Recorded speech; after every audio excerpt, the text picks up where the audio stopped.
ይቅርታ ምን ልታዘዝ? ዋው እንዴት ነው የምታምረው! አዎ አልፎ አልፎ ይረበኛል እንጂ ቆንጆ ነኝ። ፈገግታ ራሱ ልዩ ነው።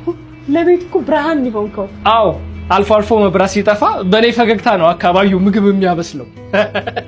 ውይ የኔ ትራንስፎርመር ወይ ብዙ አትሳቅ እንዳትፈነዳ።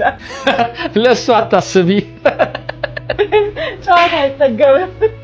አዎ በባህላችን ግን ወንድ ልጅን ማማለል እኮ ነውር ነው። ምን ችግር አለ? ዋናው ይኑር። አይፎንም አለሽ መኪናም አለሽ ቢሆንም ነውር ነው። ባይሆን ከኔ የተሻለ ቆንጆ ነገር ላምጣልሽ። ካንተ የተሻለ አይመስለኝም። አይተሽ ቀምሰሽ ታረጋግጫለሽ። ዋው እና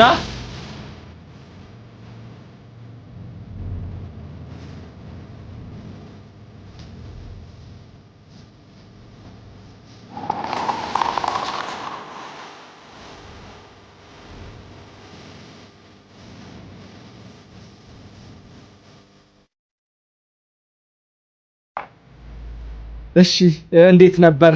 ግራ ገባኝ። ምኑ? ካንተና ከቡናው ማንን መምረጥ እንዳለብኝ። ሁለታችንም ጠቆርንብሽ አይደል? እኔንም ቡናውን እንዳለማጣት እዚህ ቹ ኮፊ ብትመጪ ሁሌ ታገኝናለሽ። ቹ ኮፊ ነው ያልከው? ቡናችሁ በጣም ነው የሚጣፍጠው። እና የቅድሟን ጥያቄ እንዴት አረክልኝ? አይኔ አላማ አለኝ። ታዲያ ምን ችግር አለው? አላማውን እኔ አሳካዋለሁ። አይ ራስ ያሳካዋል። ለማንኛውም እየፈተንኩክ ነው። ጎበዝ ልጅ ነህ። ስለቃብሽ ነው እባክሽ። ያው ከተነቀ ይቀራል። በሉ ሁለተኛ ድገመኝ። ዛሬ እስከ 9 ነው የምጠጣው።